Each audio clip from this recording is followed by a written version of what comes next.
Një strategji e lashtë e bazuar në idenë e bërjes së kundërshtarëve të besojnë se një udhëheqës është i gatshëm të bëjë gjithçka me qëllim për të frikësuar kundërshtarët dhe për të fituar avantazhe pa luftuar. Bëjeni armikun tuaj të besojë se mund t'i sillni ferrin në shtëpi dhe do të fitoni pa luftuar asnjë ditë, një bast me kosto të larta. Shumë udhëheqës kanë përqafuar teorinë e të çmendurit, një strategji politike dhe diplomatike e bazuar në idenë e bërjes së kundërshtarëve të besojnë se një udhëheqës është i paparashikueshëm, madje i paarsyeshëm dhe i gatshëm të bëjë çdo gjë në mënyrë që ta friksojë armikun pa përdorur armët.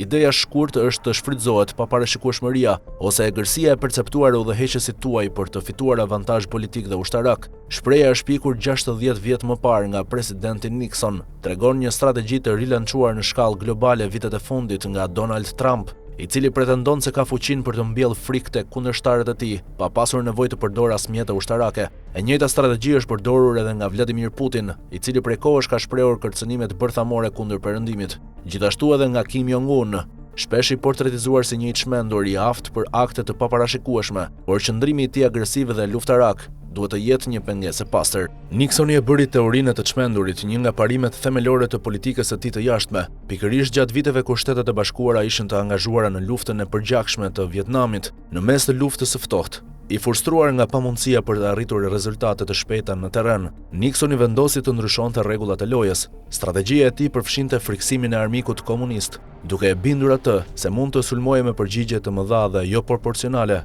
Qëllimi ishte të detyrohej qeveria e Vietnamit të Veriut të negocionte një paqe, por ky koncept ka rrënjë më të vjetra.